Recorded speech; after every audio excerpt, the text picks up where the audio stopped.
Hi ಎಲ್ಲರಿಗೂ ನಮಸ್ಕಾರ. ನಾನು ಕಾವ್ಯ. ಇದು ನಿಮ್ಮ ಪ್ರೀತಿಯ ಕಥಾ ಪ್ರಪಂಚ ಯೂಟ್ಯೂಬ್ ಚಾನಲ್.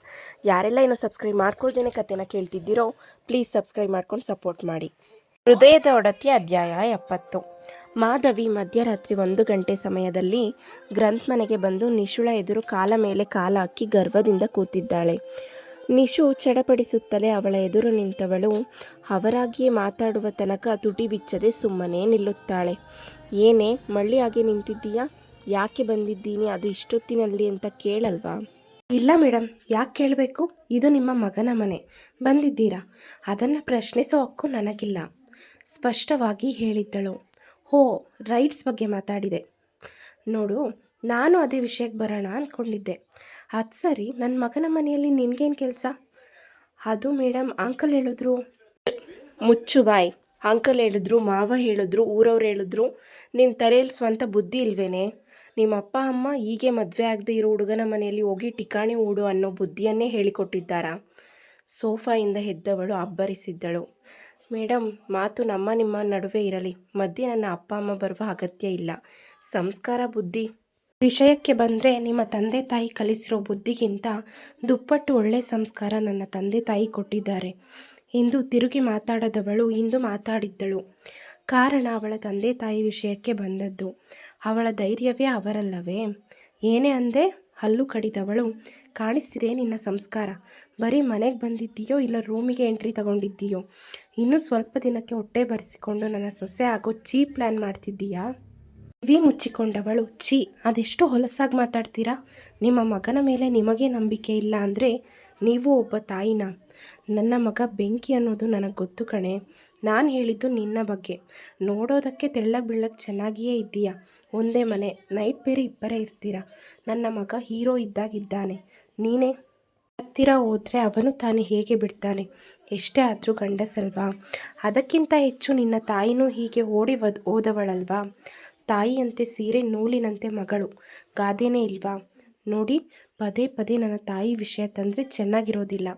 ಏನ್ರಿ ನೀವು ಓಡೋದವಳು ಅಂತ ಹೇಳೋದು? ಪ್ರೀತಿ ಮಾಡಿದ್ರು, ಹೋಗಿ ಮದುವೆ ಆದರು, ಅದರಲ್ಲೇನು ತಪ್ಪು? ನಿಮ್ಮ ಮಗನ ಬಗ್ಗೆ ನಿಮಗೆ ನಂಬಿಕೆ ಇಲ್ಲ ಅಂದರೆ ನಾನೇನು ಮಾಡೋದಕ್ಕಾಗಲ್ಲ. ಅಥವಾ ನಮ್ಮ ಮಧ್ಯೆ ತಪ್ಪು ನಡೆದಿಲ್ಲ ಅಂತ ನಿಮ್ಮನ್ನು ನಿರೂಪಿಸೋ ಅಗತ್ಯ ನನಗಿಲ್ಲ. ಅಷ್ಟು ಧೈರ್ಯ ಇದ್ದರೆ ಇದೇ ಮಾತನ್ನು ಹೋಗಿ ನಿಮ್ಮ ಮಗನ ಹತ್ರ ಕೇಳಿ ನೋಡೋಣ. ಮಾಧವಿ ಬೆಚ್ಚಿದ್ದಳು. ಈ ರೀತಿ ಗ್ರಂಥ ಎದುರು ಕೇಳಿದರೆ ಸುಮ್ಮನಿರುವನೆ, ಸುಟ್ಟು ಬಿಡುವನಷ್ಟೇ. ನಿನ್ನೆಯಿಂದ ಅವಳ ಮೇಲಿರುವ ಅವನ ಕಾಳಜಿ ಕಂಡಿದ್ದಳಲ್ಲ. ನೋಡು, ನೀನು ನನ್ನ ಮಗನಿಗೆ ಹತ್ತಿರ ಆಗೋದು ನನಗಿಷ್ಟ ಇಲ್ಲ. ನಿನ್ನಂಥ ಬಿಕಾರಿ ನನ್ನ ಸೊಸೆಯಾಗಿ ಬರಕೂಡದು. ಅಷ್ಟೇ, ಹೇಳು ಇಲ್ಲಿಂದ. ಯಾವಾಗ ಹೋಗ್ತೀಯಾ? ನಾನು ನಾಡಿದ್ದು ಇಲ್ಲಿಂದ PG ಶಿಫ್ಟ್ ಆಗಬೇಕು ಅಂದ್ಕೊಂಡಿದ್ದೆ, ಆದರೆ ಈಗ ಬೇಡ ಅನ್ನಿಸ್ತಿದೆ.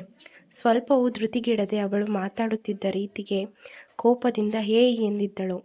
ಇರಿ ಮೇಡಮ್, ನನ್ನ ಮಾತಿನ್ನೂ ಮುಗಿದಿಲ್ಲ. ನೀವೇನು ಮಾತು ಮಾತಿಗೂ ಬಿಕಾರಿ ಅನ್ನೋದು? ಅಷ್ಟಕ್ಕೂ ನೀವೇನು ಚಿನ್ನದ ಚಮಚ ಬಾಯಲ್ಲಿ ಇಟ್ಟುಕೊಂಡು ಹುಟ್ಟಿಲ್ವಲ್ಲ?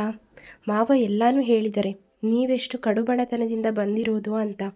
ನನ್ನ ಅಪ್ಪ ನನ್ನ ರಾಣಿಯಾಗಿ ಬೆಳೆಸಿದ್ದಾರೆ.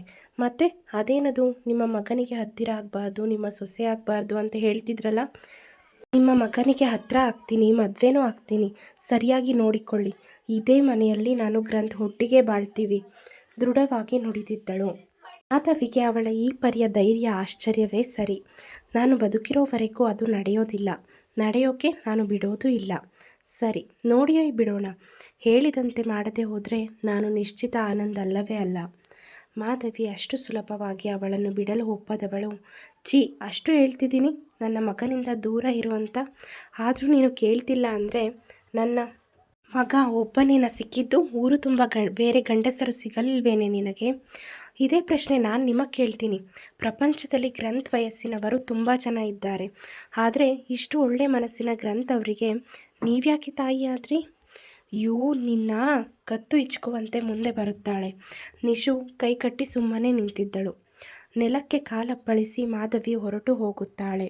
ನಿಶು ಹಿಂದಿನಿಂದ ಕೂಗುತ್ತಾಳೆ. ಮೇಡಮ್, ನಾಳೆಯಿಂದಾನೇ ನಮ್ಮ ಚಾಲೆಂಜ್ ಸ್ಟಾರ್ಟ್. ನಿಮ್ಮ ಮಗ ನನ್ನ ಹಿಂದೆ ಬರದಂತೆ ಸಾಧ್ಯವಾದರೆ ಕಾಪಾಡಿಕೊಳ್ಳಿ. ನಂತರ ನಮ್ಮ ಮದುವೆ ನಿಲ್ಲಿಸುವ ಮಾತು. ಮಾಧವಿ ಹೋದ ನಂತರ ಬಾಗಿಲು ಭದ್ರಪಡಿಸಿದವಳು.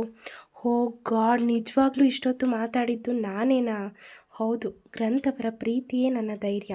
ಸಾವಿನಂಚಿಗೆ ಹೋಗಿದ್ದ ನಾನು ಮರಳಿ ಬದುಕಲು ಕಾರಣವೇ ಗ್ರಂಥವರ ಪ್ರೀತಿ. ನಾಳೆಯಿಂದ ಕೇವಲ ನನ್ನ ಪ್ರೀತಿ ಅಷ್ಟೇ ಅಲ್ಲ, ಗ್ರಂಥ್ ನಿಮ್ಮ ತಾಯಿ ಪ್ರೀತಿಯು ಕೊಡಿಸೋ ಪ್ರಾಮಾಣಿಕ ಪ್ರಯತ್ನ ಮಾಡ್ತೀನಿ. ಮಾಧವಿ ರೆಸಾರ್ಟ್ಗೆ ಹಿಂತಿರುಗಿ ಬಂದವಳು ಅದೇಕೆ ನನ್ನ ಮಗನನ್ನೇ ಬುಟ್ಟಿಗೆ ಹಾಕಿಕೊಳ್ತಾಳೆ ನೋಡ್ತೀನಿ.